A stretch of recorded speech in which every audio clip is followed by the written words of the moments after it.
भागे झरना रसुवामा तपाईलाई हार्दिक स्वागत छ। बाहुबलीको झरना। बात तो सही है।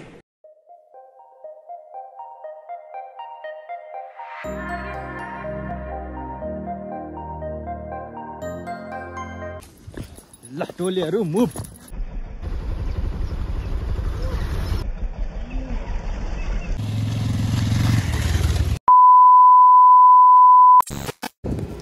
Hello everyone, welcome back to my YouTube channel. I hope सबैजना सन्चै हुनुहुन्छ होला अनि म पनि एकदमै सन्चै छु।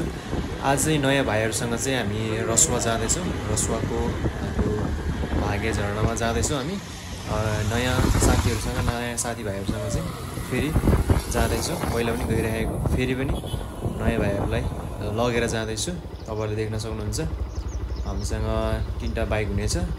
हामी चाहिँ कति 4 जना हुनेछ।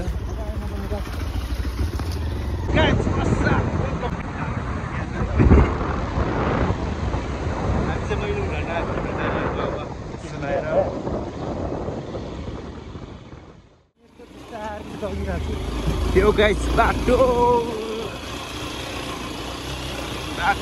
एकदम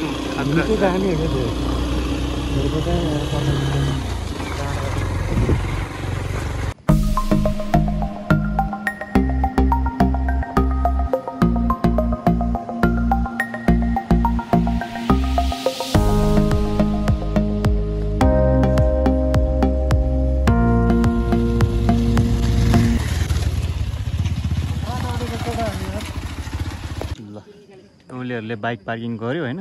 मेरो यहाँ छ, भाइको यहाँ छ, समेलको त्यहाँ छ। अब चाहिँ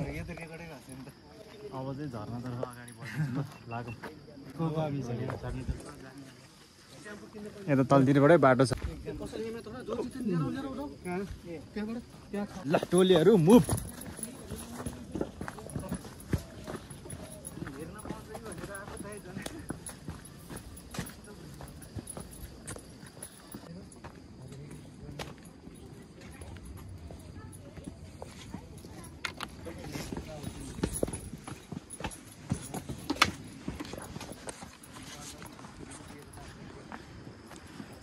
यस्तो भ्यू देखिरहेछ कि पारीको त आमामा दामी देखिरहेछ भाइ।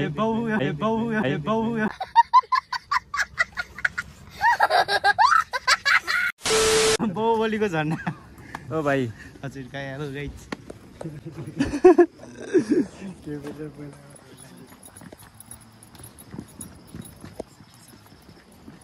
मेरो त कतिचोटि हुन्छ यार यो झर्नामा आएको त यार।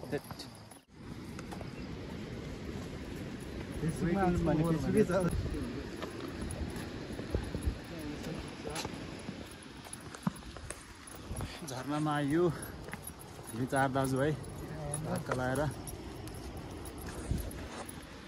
जिरी भाइ कस्तो लागिरहेको छ त? एकदम खुसी।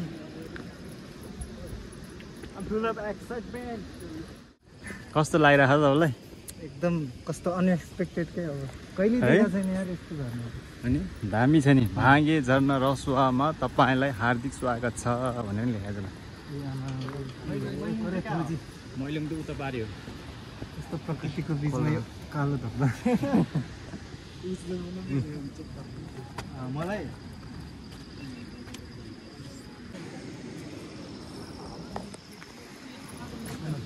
मुझे उजुन गर्ने सिपौडी क्लाम बना चिङ बुझाएको 4 बजे चिप्पी मुझे याद आछ नि।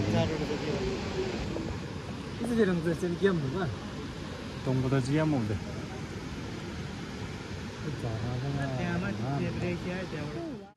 मैलुङ जाने रे भन्छ टोली। मैलुङ भनेको उता डाँडामा यो चाहिँ मैलुङ होइन त, उता पछाडि हो मैलुङ चाहिँ।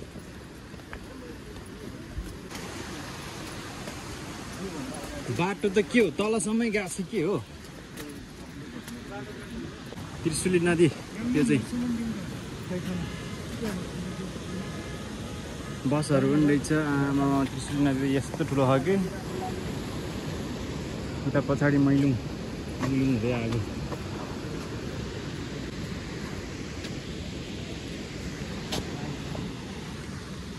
यहाँबाट चाहिँ नजिकै देखिँदैछ अलि उहाँबाट भन्दा त बडम टोलीहरू मुख टोलीहरू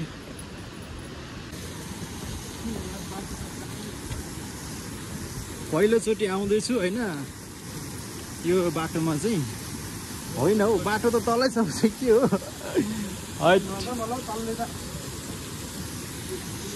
जङ्गल रहेछ बरु यार यहाँतिर त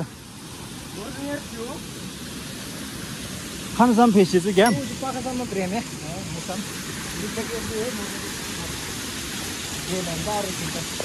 ए यहाँसम्म मात्रै रहेछ छ हो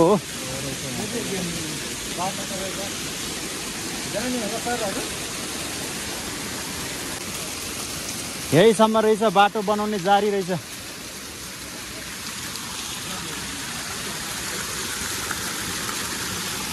उकालो चढ्नु पर्यो नि त अब उहाँ तल पुगेर आयो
A few moments later.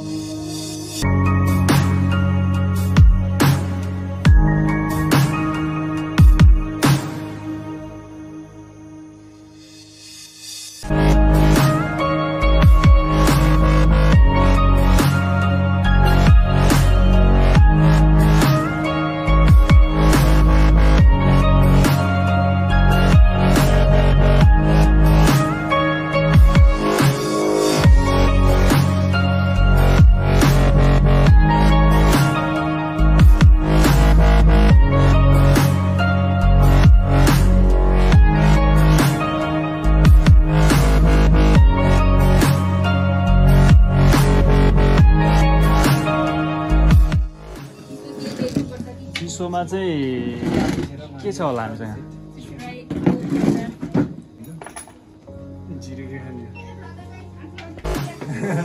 Hello bagger दाइ सब्स्क्राइब गर्नु पर्यो यहाँ ल अब चाहिँ हामी खाजा खाँदैछौँ अब हुन्छ ल 4 जना दाजु